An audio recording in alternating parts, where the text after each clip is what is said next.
I watched my daughter sign the papers selling the house I gave her as a wedding gift, exactly 48 hours after I handed her the keys. But she had no idea about the clause I'd buried deep in that deed, like a father's last hope wrapped in legal language. The real estate office smelled of fresh coffee and broken dreams.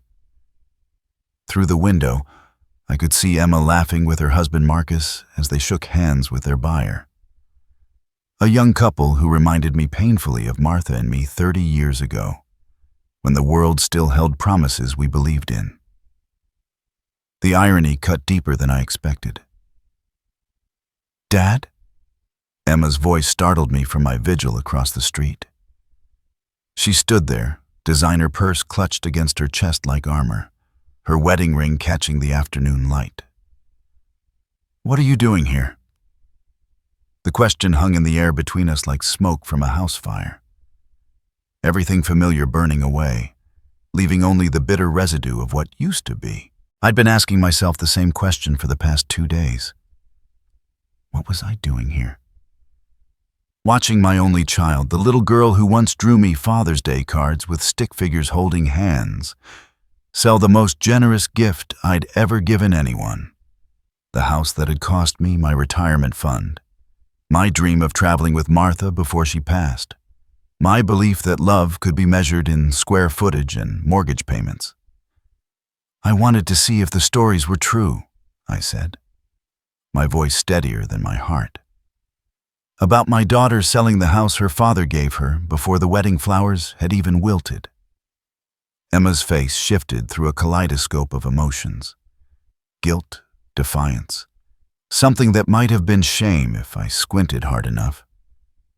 But it settled on indignation, as I somehow knew it would. "It's my house, Dad. You gave it to me. What I do with it is my business." My house. The words echoed in my chest like stones dropped down a deep well. Not our house, or the house you gave us, or even the wedding gift. My house. As if I were just the bank that had made it possible, not the father who had dreamed of Sunday dinners in that kitchen. Grandchildren playing in that backyard. Holidays where the tree stood in that living room window. "You're absolutely right," I said, and watched her blink in surprise. "It is your house.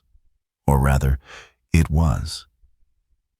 The parking meter beside us ticked like a countdown clock, marking seconds that felt like the last moments of our relationship.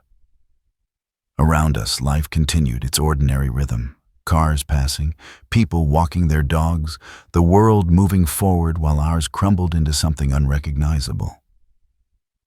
"What do you mean, was?" Marcus appeared beside Emma, his arm sliding around her waist in a gesture that seemed more possessive than protective. His presence changed the air between us, charged it with the electricity of an approaching storm. I studied my son-in-law. This man I'd welcomed into our family like the son I'd never had. This stranger who'd somehow convinced my daughter that love came with a price tag, and family was just another word for obligation. His eyes held no warmth when they met mine, just the calculating coolness of someone counting profit margins. "Well," I said, choosing my words like a chess player selecting pieces, "I suppose you'll find out soon enough. The buyer's attorney will be calling you within the hour." The color drained from Emma's face, and for a moment she looked like the little girl who used to wake me up from nightmares, climbing into bed between Martha and me, safe in the fortress of our love. But that child was gone now, replaced by this woman who saw her father as an ATM with legs. "What did you do?" Her voice cracked like ice under pressure. I thought about the evening 2 weeks ago when I'd sat in my lawyer's office, staring at the deed transfer documents.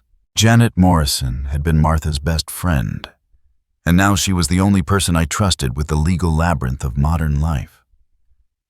She'd warned me then about putting protection clauses in the gift deed. "David," she'd said, leaning forward across her mahogany desk, "you don't really think Emma would..." I don't know what Emma would do anymore, I'd interrupted. But I know what Martha would have wanted. She'd have wanted that house to be a blessing, not a transaction. Now, standing in this parking lot that felt like a courtroom, I realized Janet had been right to worry. But she'd also been right to help me protect the gift I'd given with such hope. I did what any father would do, I told Emma. I loved you enough to make sure you couldn't make a mistake you'd regret forever.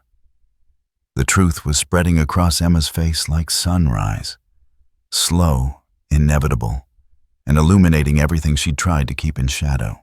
Behind us, I could hear car doors slamming as the young couple emerged from the real estate office, probably discussing paint colors and mortgage rates, blissfully unaware that they'd just bought into someone else's family disaster. There's a reversionary clause in the deed, I said quietly. If the house is sold within 2 years without my written consent, ownership reverts back to me. Your buyer just purchased a house they can't legally own. Marcus stepped forward, his face flushing red with an anger that had probably been building since the day he realized Emma's father wasn't the pushover he'd expected. You manipulative old. Choose your next words very carefully, son. The steel in my voice surprised even me, because depending on what comes out of your mouth, this conversation either ends with a solution or with you explaining to your new bride why her wedding gift just became the most expensive lesson in family loyalty she'll ever receive. Emma's eyes filled with tears, but I couldn't tell anymore if they came from regret or rage. The daughter I'd raised would have been horrified at hurting her father this way. This woman standing before me seemed capable of justifying anything. "Why?" she whispered. "Why would you do this to me?" The question hit me like a physical blow, because it revealed just how far we'd drifted from each other. She saw my protection as punishment, my love as manipulation. Somewhere along the way, I'd become the villain in her story instead of the man who'd given up everything to make her dreams possible. "I didn't do this to you, sweetheart," I said, using the nickname that felt foreign on my tongue now. "I did this for you. And if you can't see the difference, then maybe it's time you learned what it feels like to clean up your own messes." The afternoon sun slanted through the trees, casting long shadows that seemed to divide us into separate worlds. Her, standing in the light of her certainty, me anchored in the shadow of my disappointment. 2 days ago, I'd thought this gift would be the beginning of her adult life. Now I realized it might be the end of our relationship as I'd known it. But somewhere in the legal fine print I'd insisted on, in the protection clause that now felt like a prophecy, lay the seeds of either reconciliation or final separation. Emma would have to choose: respect the love that came with boundaries, or discover what life looked like without her father's safety net. The parking meter beside us expired with a final tick, and I knew our time was running out too. The drive home from that parking lot felt like a journey through 20 years of memories, each mile marker a reminder of how we'd arrived at this moment of mutual destruction. My hands gripped the steering wheel of my old Ford, the same truck I'd driven to every parent-teacher conference, every soccer game, every milestone that had built the bridge between us. One careful plank at a time. Now that bridge was burning, and I was the one who'd struck the match. The house appeared through the trees like an old friend who'd witnessed too much pain. Martha's roses still bloomed along the front walkway, stubborn and beautiful, refusing to acknowledge that their caretaker had been gone 3 years now. I'd kept them alive the way I'd kept Emma's room, exactly as she'd left it, through sheer force of will and the desperate hope that love could outlast absence. Inside, the silence wrapped around me like a familiar coat. This was the quiet I'd learned to live with after Martha's funeral, when the casseroles stopped coming and the sympathy cards were filed away with the medical bills. But today, the silence felt different, heavier, like the weight of decisions that couldn't be undone. I poured myself 2 fingers of the whiskey Emma had given me last Christmas, back when gift-giving still felt like an exchange of love rather than a transaction between strangers. The bottle was nearly full. I wasn't much of a drinker, but tonight felt like an exception to most of my rules. The family photos on the mantel stared back at me with the persistence of witnesses. There was Emma at 5, gap-toothed and grinning, sitting on my shoulders at the county fair. Emma at 12, rolling her eyes at my attempt to braid her hair for the school dance. Emma at 18, tears streaming down her face as I walked her to the car for her first day of college. "I don't want to leave you alone, Daddy," she'd whispered that morning, using the name she'd abandoned somewhere between sorority rush and her economics degree. "Sweetheart," I'd told her, my own throat thick with the kind of pride that hurt. "You're not leaving me. You're taking everything I've taught you and making it into something bigger than both of us." I'd believed it then. Believed that all the sacrifices, the overtime shifts at the plant, the canceled vacations, the dinners of peanut butter sandwiches so she could have name-brand clothes, were investments in a future where she'd understand the weight of love given freely. The whiskey burned like regret as I remembered the call that changed everything. It was a Tuesday in March, 3 months after Martha's diagnosis, when the medical bills were stacking up like accusations on the kitchen table. "Dad?" Emma's voice had been bright with excitement, untouched by the gravity crushing our household. "I have news. Marcus proposed." I'd been holding Martha's hand as she slept, watching the morphine steal pieces of her consciousness, and my daughter was talking about wedding plans. The juxtaposition felt surreal, like living in 2 different worlds simultaneously. "That's wonderful, honey," I'd managed, though wonderful felt like the wrong word for anything happening in our lives then. "We're thinking a fall wedding, October, when the leaves are changing. It'll be perfect, Dad. Martha's going to love helping plan it." Martha, who could barely keep down water. Martha, who'd spent the morning asking me to promise I'd take care of Emma when she was gone. Martha, who'd made me swear I'd never let our daughter feel guilty for being happy while we were drowning. "Of course she will," I'd lied, and felt a piece of my soul chip away. Martha died 2 weeks before the engagement party. Emma flew home for the funeral, stood beside me at the graveside in her black dress and new diamond ring, and I watched her struggle with the impossible mathematics of grief. How to mourn her mother while celebrating her future. The planning consumed her in the months that followed, and I was grateful for it. Better she focus on centerpieces and seating charts than the empty chair at our kitchen table. Better she call about caterers than ask the questions I couldn't answer about why God takes the good ones first. I became the silent financier of her joy. The dress, $3,000. The venue, $8,000. The flowers, the photographer, the band. Each expense another way to say what I couldn't put into words. That I wanted her happiness to be perfect enough to eclipse her pain. "You don't have to pay for all of this," she'd said during one of her visits home, her voice careful in the way children speak when they're asking for permission to stop pretending they're not adults. I was standing in Martha's garden, pulling weeds from around the roses, and Emma was sitting on the back porch where she used to do homework while I grilled dinner. The distance between us felt measured in more than yards. "Your mother and I started saving for your wedding the day you were born," I told her. It wasn't entirely true. We'd started saving for college, but wedding funds felt like a gentler fiction than explaining how her mother's medical bills had devoured most of our dreams.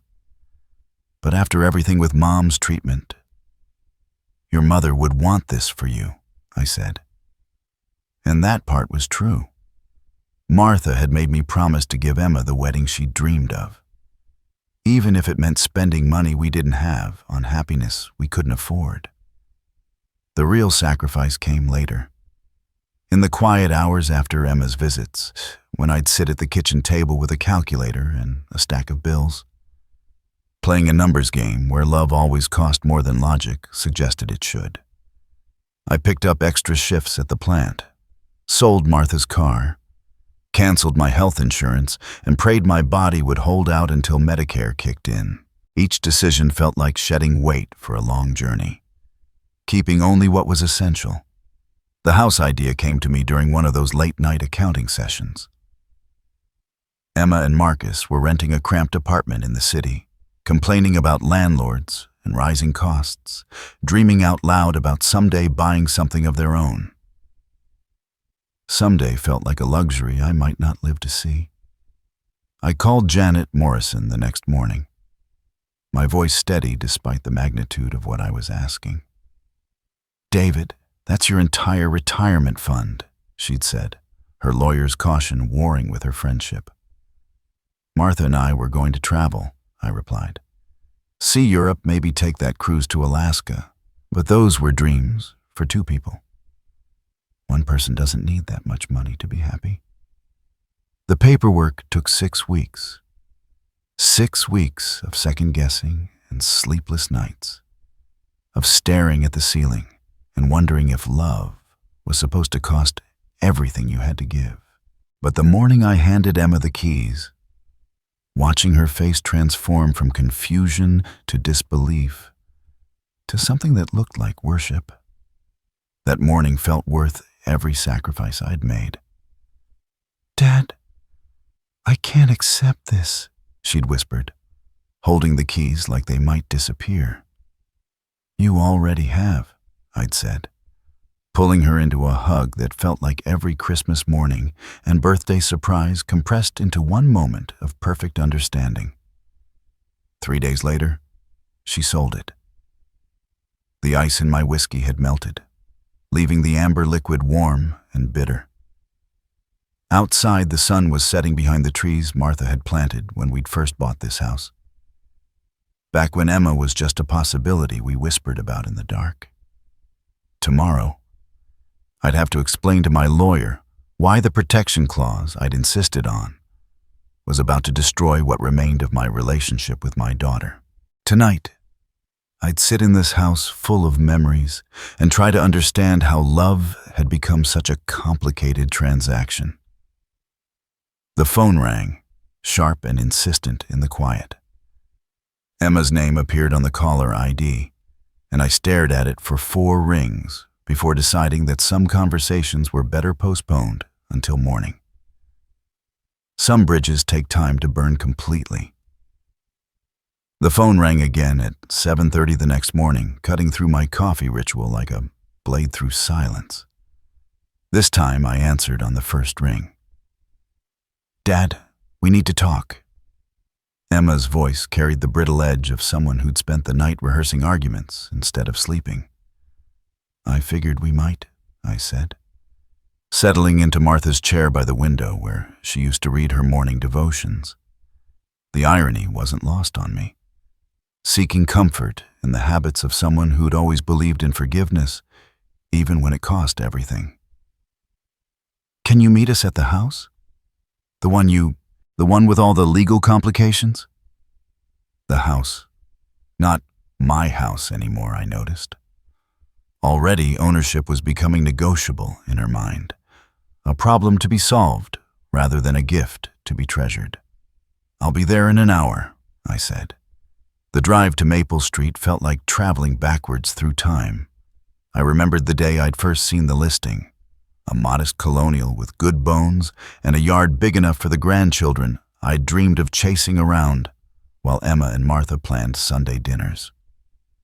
The realtor had called it a starter home for a growing family, and I'd imagined decades of holidays, birthdays, and ordinary Tuesdays that would become precious only in memory. Now, it was becoming the stage for what felt like our final act. Emma and Marcus were waiting on the front porch, and the tableau they presented told a story of its own. She sat on the steps, her wedding ring catching the morning light as she twisted it around her finger. A nervous habit she'd inherited from her mother. Marcus stood behind her, one hand on her shoulder in a gesture that looked protective until you noticed how his fingers pressed into her collarbone, anchoring her in place. "Dad." Emma stood as I approached, and for a moment, I saw the little girl who used to run to meet me at the end of every workday, arms outstretched, believing with absolute certainty that Daddy could fix anything.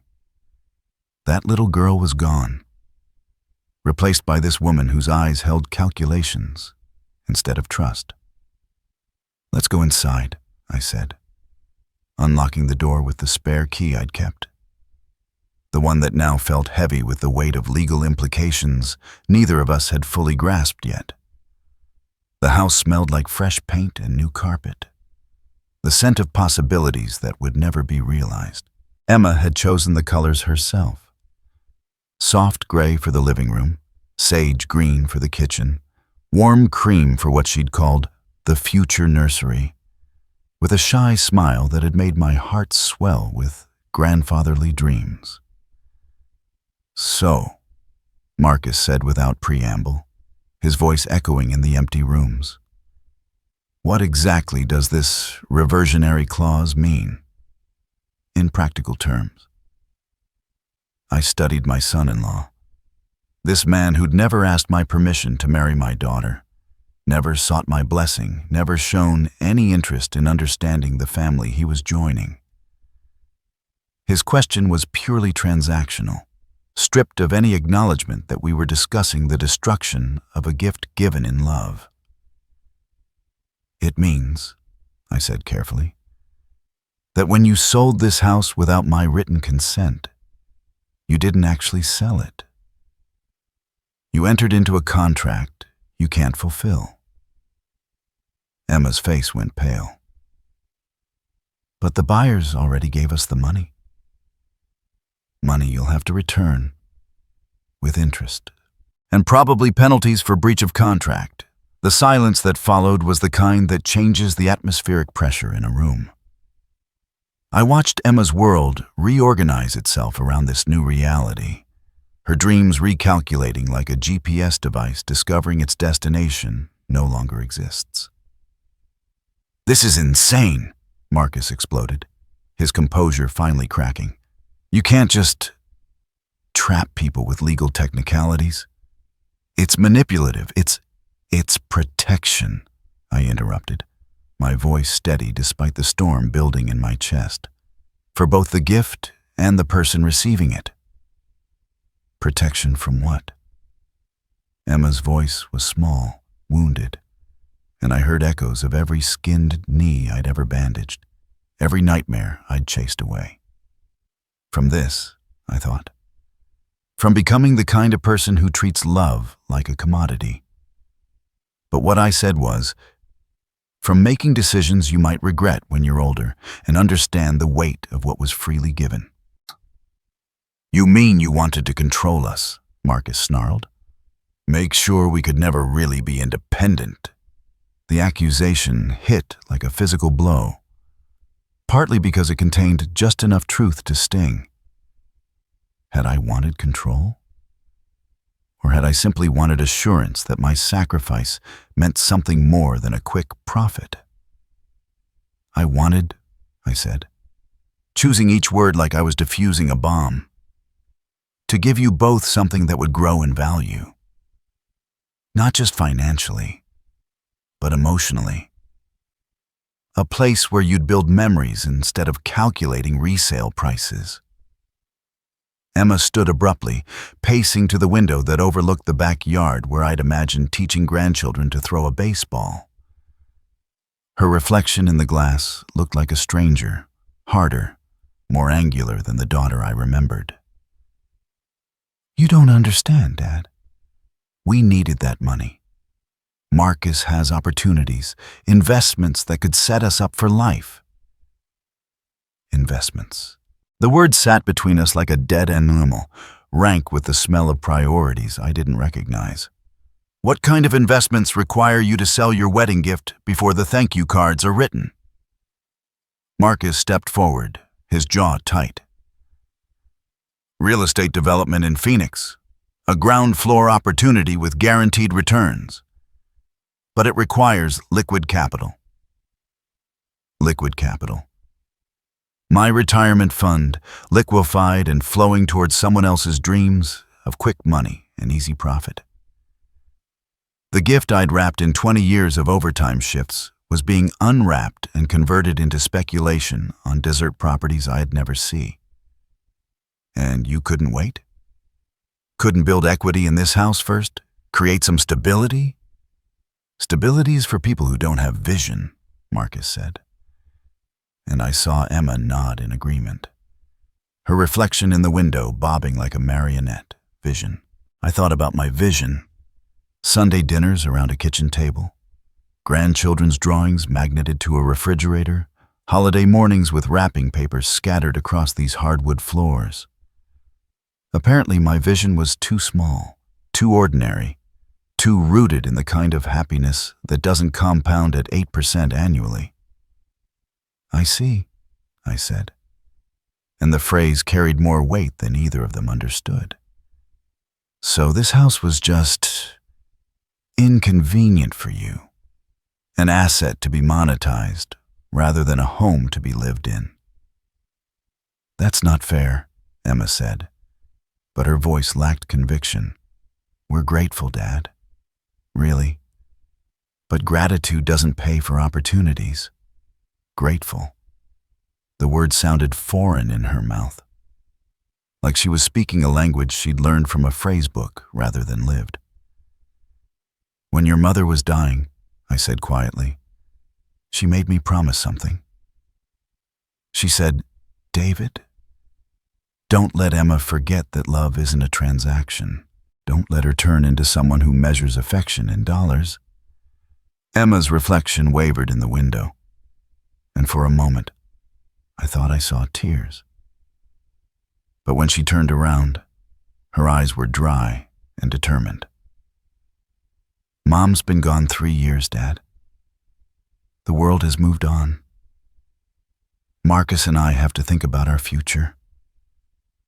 Our future. Not your future, not my future, but a possessive pronoun that drew a circle around their marriage and left everyone else outside it. And what role do I play in this future? I asked. Emma and Marcus exchanged a look, one of those martial communications that happens in the space between heartbeats. In that glance, I saw negotiations I wasn't party to. Decisions made in bedrooms and over breakfast tables, a gradual erosion of my place in their lives. Dad, you have to understand, Emma said, her voice taking on the patronizing tone people use when they are about to deliver bad news gently. Marcus and I need some space to build our marriage without interference. Interference. 20 years of single parenthood, of putting her needs before mine, of believing that love meant showing up even when it hurt, all reduced to interference. Is that what we're calling it? I asked. You hover, Dad. You always have. Even at the wedding, you kept checking on us, making sure everything was perfect. You need to let us live our own lives. The wedding, where I'd walked her down an aisle scattered with rose petals I'd paid for, handed her to a man I'd welcomed into our family despite my reservations, and watched her promise to love and honor someone while standing in a dress that cost more than most people's cars. The wedding, where every detail had been perfect because I'd worked double shifts for 6 months to ensure she had everything she'd dreamed of. I see, I said again, and this time the phrase felt like a door closing. So the house sale isn't just about quick profit. It's about cutting ties. It's about independence, Marcus said, his voice sharp with the authority of someone who'd never had to earn what he was so eager to spend. Independence, I repeated, tasting the bitter irony. Funded by your father-in-law's retirement savings. The room fell silent except for the tick of the wall clock Emma had chosen, counting seconds toward a future I was apparently no longer part of. Outside, a neighbor was mowing his lawn, the sound of suburban normalcy continuing while my family disintegrated in this empty house. The buyers will be calling their lawyer by tonight, I said finally. You'll need to be prepared to return their money and explain why you can't deliver clear title to a property you don't actually own. Emma's face crumpled, and for the first time since this conversation began, she looked like my daughter instead of a stranger wearing her face. Dad, please, can't we work something out? Can't you just sign the papers and let this go through? The question hung in the air between us like smoke from a fire that had already consumed everything combustible. She was asking me to validate their decision, to enable their choice to cash out on love and invest in speculation. I could, I said slowly. But then what would stop you from selling the next gift, or the next one? At what point do you learn that some things aren't for sale? The tears came then, silent and bitter, streaming down Emma's face like rain on windows. But they felt like mourning for lost money, rather than grieving for a relationship that was dying in real time. You don't understand, she whispered. We needed this chance. We needed to be free. Free from what? From a father who loved her enough to give everything? From a family that had supported her through every failure and celebrated every success? Then you're free, I said, my voice steady despite the earthquake happening in my chest. Free to face the consequences of this decision without my interference. Free to explain to your buyers why their dream house has become a legal nightmare. Free to discover what independence really costs. I walked toward the door, my footsteps echoing in the empty rooms that would never hold the memories I'd dreamed of. At the threshold, I turned back one last time. Emma and Marcus stood together in the center of the living room, arms around each other, facing me like defendants before a judge. But I wasn't their judge anymore. They'd chosen a different jury, one that counted profits instead of love, that measured relationships in terms of return on investment. When you're ready to have a conversation about respect instead of entitlement, I said, you know where to find me. The door closed behind me with the finality of a coffin lid, sealing off a chapter of my life that I'd never expected to end this way. But sometimes, love requires you to let people fall far enough to understand what they've lost. The call came at 3:17 p.m. on a Tuesday, exactly 72 hours after I'd walked out of that empty house and left my daughter standing in the wreckage of her own making. I was in Martha's garden, deadheading the roses that had somehow outlived their caretaker, when my phone buzzed with a number I didn't recognize. Mr. Harrison? This is Bradley Chen from Chen, Martinez and Associates. I represent the Hendersons, the couple who purchased the property at 847 Maple Street. The roses suddenly felt fragile in my hands, their petals falling like confetti at a funeral no one wanted to attend. I see, I said, settling onto the stone bench Martha had insisted we needed for contemplating God's handiwork, though I suspected she'd really wanted a place to rest between weeding sessions. We've discovered some complications with the title transfer. My clients are quite distressed. They've already given notice at their current apartment, scheduled movers, enrolled their daughter in the local elementary school. Each detail hit like a small stone thrown into still water, sending ripples of consequence across lives I'd never met. but was about to devastate. The Hendersons, young family, elementary-age daughter, dreams of a new home turning into a legal nightmare because my daughter had decided that love was negotiable. "I understand this is difficult," I said, meaning it. "But your clients were sold property that wasn't legally available for sale." "Mr. Harrison, surely we can work something out. My clients are prepared to offer additional compensation. They've fallen in love with the house. Mrs. Henderson has already picked out paint colors for their daughter's room." Paint colors? I closed my eyes and saw Emma at 7, standing on a ladder in her new bedroom, carefully painting yellow daisies along the border while I held her steady. Her tongue had poked out in concentration, and she'd gotten more paint in her hair than on the wall. But she'd been so proud of those crooked flowers that we'd never painted over them. Not even when she outgrew daisies and fell in love with horses, then books, then boys who broke her heart with the casual cruelty of youth. "Mr. Chen, I understand your client's position, but I'm not the one who created the situation. The sellers are prepared to return the full purchase price plus expenses. But frankly, sir, that doesn't address the emotional damage. The Hendersons have been planning this move for months. Their daughter has been telling her friends about her new house, her new school, another family's happiness, built on the quicksand of my daughter's greed."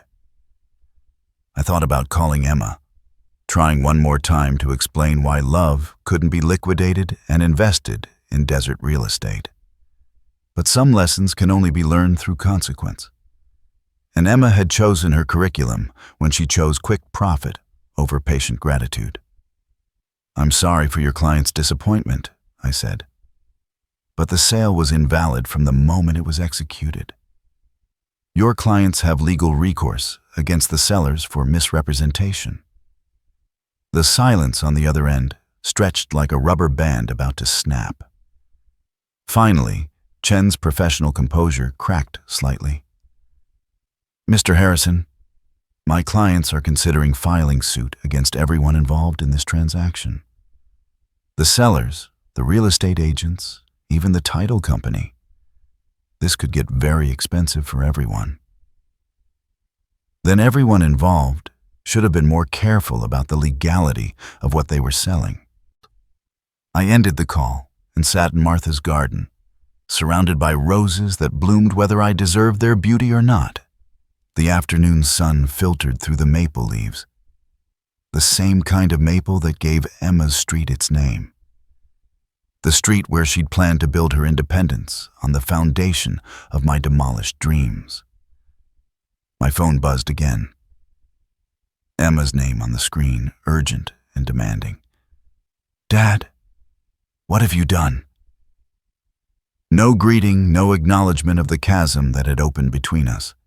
Just accusation, as if I were the architect of this disaster, rather than the man trying to protect a gift from being perverted into greed. "I haven't done anything, Emma. I gave you a house with conditions. You chose to ignore those conditions. Now you're facing the consequences. The buyers are threatening to sue us. Marcus says we could lose everything. Our savings, our apartment deposit for the new place in Phoenix, everything." Phoenix. So they'd already committed to running away, already signed leases and made deposits based on money they didn't legally possess. The domino effect of their choices was accelerating, and I could hear the panic in Emma's voice as she realized how far the fall might be. "Maybe you should have considered that before you decided my gift was inconvenient." "Dad, please, can't you just sign the papers? Release the clause? The Hendersons are a nice family. They have a little girl." A little girl. The emotional manipulation was so transparent, it would have been insulting if it weren't so desperate. Emma was using someone else's child as leverage against the grandfather she'd already decided to cut out of her life. You mean the little girl whose Christmas will be ruined because you sold her family a house you didn't own? That's not fair. Fair? The word came out sharper than I'd intended, carrying the weight of 3 sleepless nights and 20 years of accumulated disappointment. You want to talk about fair? Was it fair to sell a wedding gift while the thank you cards were still being printed? Was it fair to tell me I was interfering when all I've ever done is support you? Was it fair to treat your father like an ATM instead of a human being who loves you? The silence stretched between us like a bridge neither of us knew how to cross. In the background, I could hear Marcus's voice, urgent and low, coaching her through this conversation like a lawyer prepping a witness. "Dad," she said finally, her voice smaller now, more like the daughter I remembered. "We made a mistake. Can't we fix this?" We. The pronoun carried such weight, such presumption, as if this were our problem instead of hers, as if I were somehow responsible for cleaning up a mess I'd specifically tried to prevent. Some mistakes can't be fixed, Emma. Some choices have consequences that last longer than we want them to. But the clause, you put it there on purpose. You wanted this to happen. The accusation hit like a slap, mostly because it contained just enough truth to sting. Had I wanted this confrontation? Had I secretly hoped she'd make exactly this choice so I could teach her a lesson about gratitude? The honest answer was more complicated than Emma was prepared to hear. I'd hoped the clause would never be needed, that it would exist like insurance, protection you pay for, but never use. I'd hoped she'd live in that house, love that house, raise children in that house, and someday understand the depth of sacrifice that had made it possible. I'd never wanted to be right about needing protection from my own daughter's ingratitude. "I put the clause there," I said carefully, "because I wanted to ensure that a gift given in love wouldn't be treated as a commodity. I was protecting the meaning of what I gave you, not trying to trap you." Well, congratulations. You've protected it right into a lawsuit that could destroy our entire future. Our future. Again, that possessive pronoun that excluded me from their calculations while including me in their blame.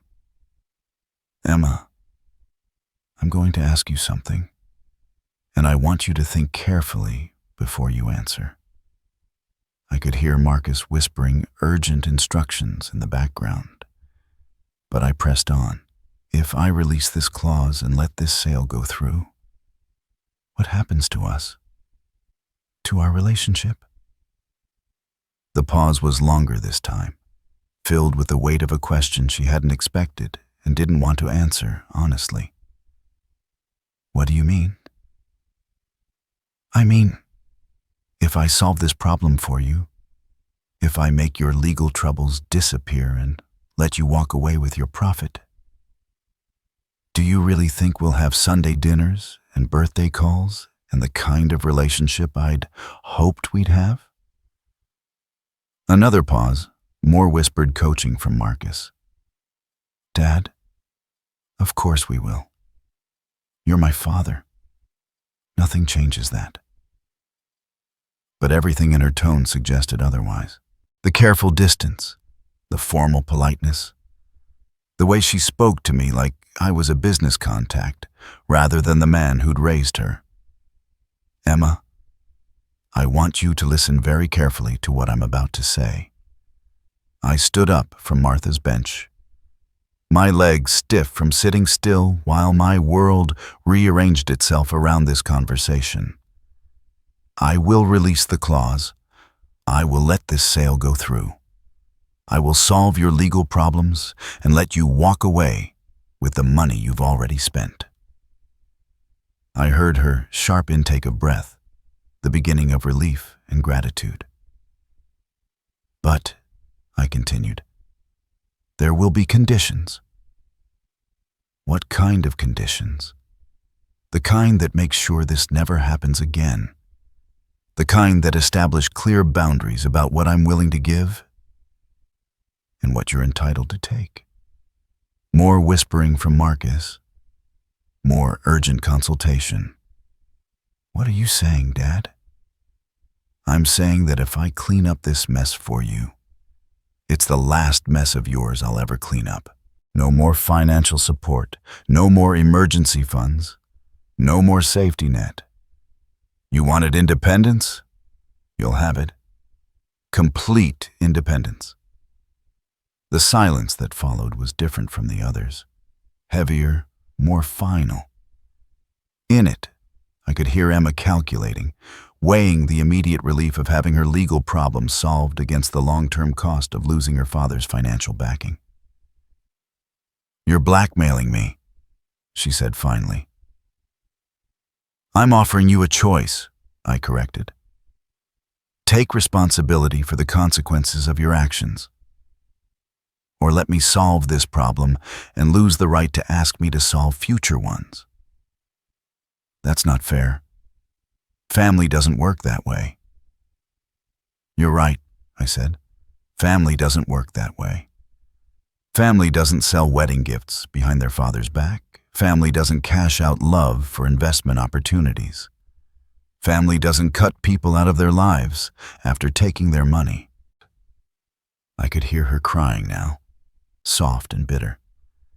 And the sound broke something inside me that I'd been carefully holding together since this all began. Emma, sweetheart, I said, using the endearment that felt like mourning. I love you more than you'll ever understand. But love without respect isn't really love at all. It's just enabling. So you're choosing punishment over forgiveness? The question hit like an arrow aimed at every doubt I'd harbored about my decision. Was I being vindictive? Was I using the legal system to force a lesson my daughter wasn't ready to learn? I'm choosing consequences over enabling, I said. There's a difference. Dad, please. We'll pay you back.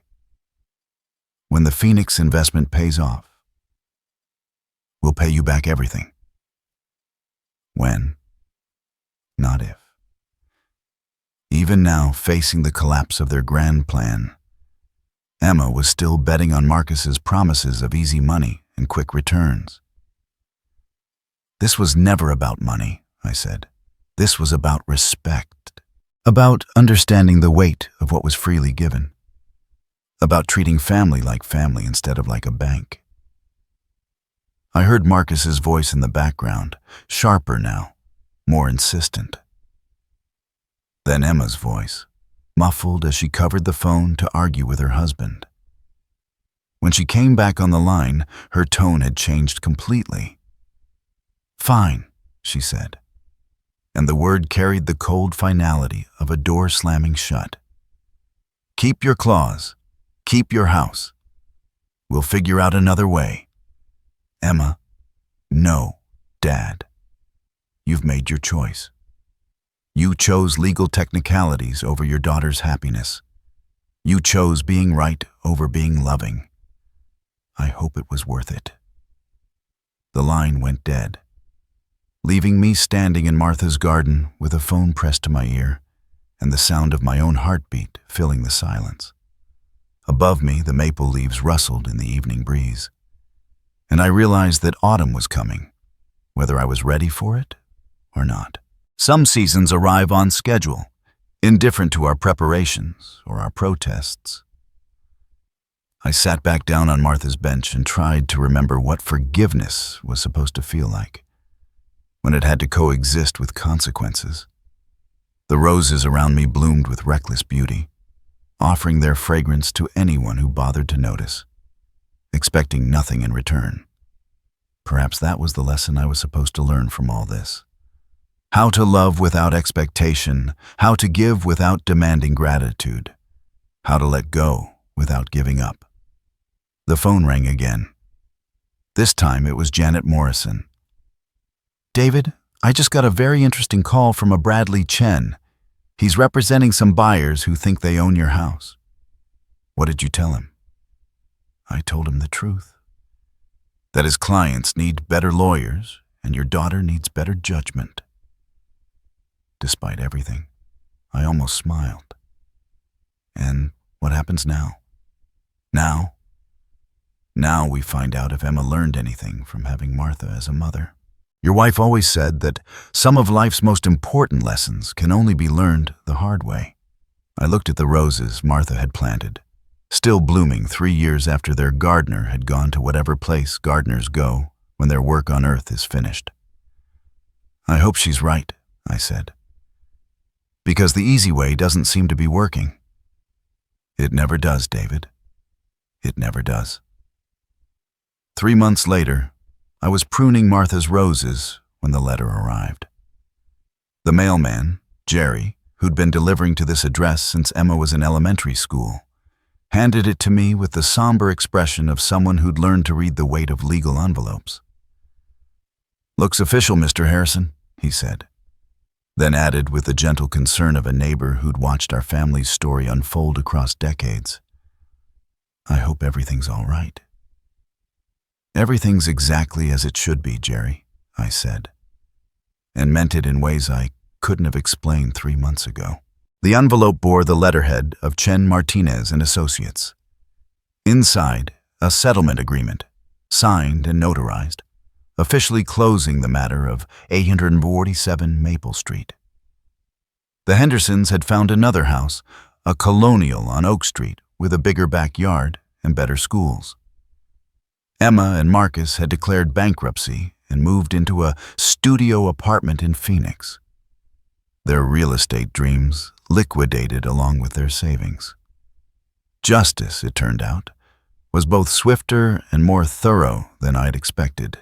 I folded the letter and slipped it into my shirt pocket, where it rested against my heart like a small, hard truth.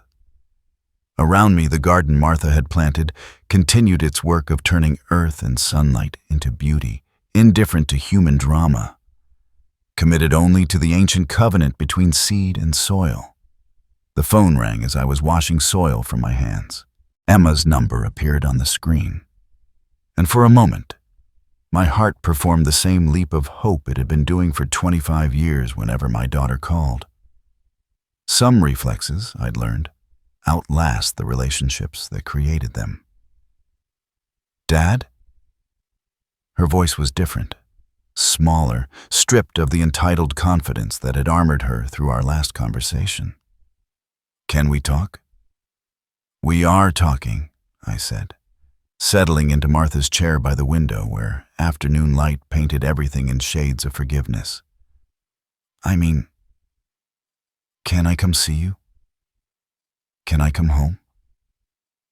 Home. The word carried freight I wasn't sure either of us could bear. What was home to someone who'd sold their foundation for investment capital? What was home to a father whose love had been appraised and found wanting? "Where's Marcus?" I asked. A pause, pregnant with implications. "We're taking some time apart. The stress of everything, the bankruptcy, the move. It's been hard on our marriage." Hard on their marriage. As if external circumstances had somehow weakened a bond that should have been forged in mutual respect and shared sacrifice. As if the collapse of their get-rich-quick scheme was the problem, rather than the values that had made such a scheme attractive in the first place. "I see," I said. And in those 2 words carried the weight of every conversation we'd had since she'd chosen quick money over patient love. "Dad, I want to apologize. I want to explain everything that happened. I want to come home." The words hung in the air between us like smoke signals from a distant fire, carrying messages I wasn't sure I could trust. How many times had I imagined this conversation? How many nights had I lain awake rehearsing forgiveness, practicing the words that would welcome my prodigal daughter back into the fold. But now, faced with the reality of her brokenness, I felt something more complex than the simple joy I'd expected. I felt the wariness of someone who'd learned that love without boundaries was just another word for enabling. "Emma," I said carefully, "I need you to understand something before you come here. This house is still your home, and you'll always be welcome in it. But I'm not the same man who gave you that wedding gift 6 months ago." "What do you mean?" "I mean that if you come here looking for the father who'll solve your problems and subsidize your mistakes, you'll be disappointed. That man died the day you chose to cash out on his love." The silence stretched between us like a chasm that might or might not be bridgeable. In it, I could hear Emma breathing, calculating, perhaps finally beginning to understand the weight of consequences that compound over time like unpaid interest. "I'm not asking for money, Dad. I'm asking for my father." The words broke something inside me that I'd been carefully holding together. Some last defense against the hope that still lived in the space between disappointment and despair. "Then come home," I said. "Come home, and we'll figure out who we are to each other now." She arrived on a Tuesday afternoon, driving a rusted Honda that had clearly seen better decades. The Emma who stepped out of that car was a stranger wearing my daughter's face. Thinner, tired, her designer clothes replaced by Target basics that hung loose on her diminished frame. But her eyes were different. The calculating sharpness had been replaced by something I hadn't seen since she was 12 years old, and learning that actions have consequences that can't be negotiated away. "Hi, Dad," she said, standing at the edge of the driveway as if afraid to presume access to the house where she'd been raised. "Hello, sweetheart," I said, and the endearment felt both foreign and necessary, like a language we were learning together. We sat on the front porch where I'd taught her to ride a bike, where we'd waited for school buses and watched thunderstorms, where the ordinary moments of childhood had accumulated into the foundation of who she was supposed to become. "I know you probably don't want to hear this," Emma began, "but I need to tell you what really happened. Not just with the house, but with everything." I settled back in Martha's rocking chair, the one she'd insisted we needed for contemplating the good Lord's handiwork, and prepared to listen to my daughter confess the weight of her choices. Marcus had gambling debts, not just from Phoenix, but from before we got married. Debts he'd hidden from me, debts to people who don't accept bankruptcy as an excuse. The words came out in a rush, like water through a broken dam. The Phoenix investment was never real. It was a cover story, a way to explain why we needed quick cash. The house money went straight to his bookies. I felt something inside me shift. Some fundamental assumption about my daughter's betrayal rearranging itself around this new information. She hadn't just chosen greed over gratitude. She'd chosen loyalty to her husband over honesty with her father. "Why didn't you tell me?" I asked. "Why didn't you ask for help?" Emma's laugh was bitter as winter wind. "Because you would have told me to leave him. And I thought I could save him. I thought if I just loved him enough, sacrificed enough, he'd become the man I needed him to be." The irony wasn't lost on me.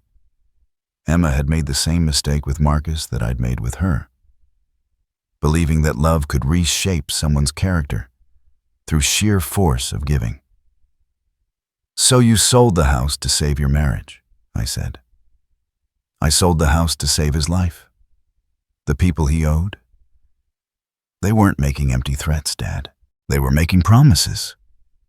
We sat in silence for a long moment, watching the afternoon shadows lengthen across the yard where she'd played as a child and then, innocent of the complications that would someday turn love into a series of impossible choices. And now? I asked. Now Marcus is in rehab. Court-ordered gambling addiction treatment as part of his bankruptcy terms.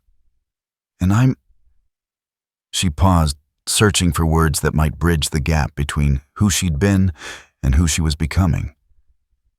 I'm trying to figure out who I am when I'm not trying to save someone else. The confession hung between us like a bridge we might or might not choose to cross. I looked at my daughter, really looked at her, and saw someone I recognized from the mirror during those dark months after Martha's death. When grief had stripped away everything except the essential question of who you are, when everything you've defined yourself by is gone. What do you need from me? I asked. She swallowed hard, and I saw the little girl who'd once asked me to check for monsters under her bed, never imagining that someday she'd marry one. I need to know if there's still room in your life for a daughter who made terrible choices for reasons she thought were good. The question pierced something in me that I'd been armoring against hope. This wasn't the Emma who'd demanded I sign away my protection clause. This wasn't the woman who'd accused me of choosing legal technicalities over love. This was someone who'd been burned down to her essential self and was asking if what remained was worth salvaging. Emma, I said, leaning forward in Martha's rocking chair, there has never been a day when there wasn't room in my life for you. But there's no room anymore for the person who thought love was a one-way transaction. She nodded, tears sliding down her face like rain on windows. I understand. Do you? Because understanding means accepting that if you come home as my daughter, not as someone with a claim on my resources. You come home to build a relationship based on mutual respect, not on my ability to solve your problems. I don't have any money, Dad. I can't pay rent or contribute to groceries or... I'm not talking about money, I interrupted. I'm talking about respect. I'm talking about honesty. I'm talking about the difference between being a daughter and being a dependent. Emma wiped her eyes with the back of her hand, a gesture so reminiscent of her 5-year-old self that my heart ached with the weight of all the years between then and now. I want to learn that difference, she said. I want to be someone you can be proud of again.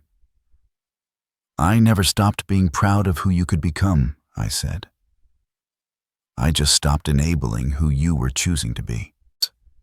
The sun was setting behind the maple trees, painting the sky in shades of rose and gold that Martha had always insisted were proof of God's artistic sensibilities. In this light, Emma looked like the daughter I remembered from before marriage and money and the terrible arithmetic of adult disappointment. Can I stay? She asked. Just for a while until I figure out what comes next? You can stay as long as you need to, I said. But you'll pay your own way, make your own choices, and live with your own consequences. And if you ever lie to me again about anything, you'll find out that love and enablement aren't the same thing. She nodded, and in that gesture I saw the beginning of something that might someday become the relationship I'd always hoped we'd have. One built on choice rather than obligation, respect rather than dependency. There's something else, Emma said as we stood to go inside. The house, 847 Maple Street. It's been on the market for 2 months. No buyers. I looked at my daughter, this woman who'd traveled such a long road to arrive at this moment of honesty. Maybe it's waiting for the right family, I said. Maybe it's waiting for people who'll understand the difference between a house and a home. That evening, I made dinner for 2 for the first time in 3 years. Nothing fancy. Spaghetti with meat sauce, the comfort food of ordinary families navigating ordinary problems. Emma set the table without being asked, and we ate in comfortable silence, two people learning to be family again. After dinner, she helped with dishes, and I found myself remembering all the evenings when this kitchen had been the center of our small universe. When the rhythm of conversation and shared chores had been the soundtrack to her growing up. "Dad," she said as we finished cleaning up, "I know I can't undo what happened. I know I hurt you in ways that don't heal overnight." "Some things don't need to be undone," I said. "Some things just need to be learned from." Later that night, I sat on the front porch with a cup of coffee and watched the stars emerge in the darkening sky. Martha's garden rustled with the sounds of evening, crickets and settling leaves, the whisper of wind through roses that bloomed whether anyone was watching or not. Inside, Emma was unpacking the few belongings she'd brought with her, moving back into the room where she'd learned to dream, where she'd practiced becoming the woman she thought she wanted to be. Maybe that's what forgiveness really is. Not the erasure of consequences, but the willingness to believe that people can learn from them, not the pretense that betrayal doesn't matter, but the hope that it can become the foundation for something stronger. The phone rang inside, and I heard Emma answer it. Her voice was quiet, careful, setting boundaries with someone who was probably used to having access to her resources and her guilt. "No, Marcus," she said. "I can't send money for your treatment. You'll have to find another way." I smiled in the darkness, proud of this daughter who was learning to love without enabling, to care without controlling, to choose healing over the familiar patterns that had brought us all to this point of necessary reckoning. Tomorrow, I would call the Henderson family's lawyer and ask if they were still interested in 847 Maple Street. Not because Emma deserved the money, but because that house had been meant as a wedding gift.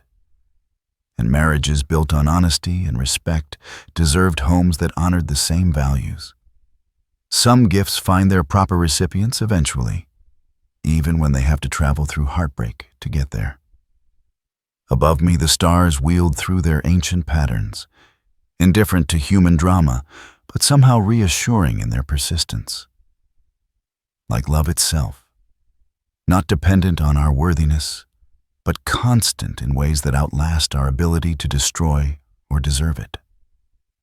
Emma was home. Not the daughter who'd left, but the woman she was becoming. And maybe that was enough. Maybe that was everything. If this story touched your heart, please subscribe to hear more tales of family, forgiveness, and the complicated mathematics of love. Share your own experiences in the comments below. Sometimes the stories that matter most are the ones we tell each other. Thank you for listening.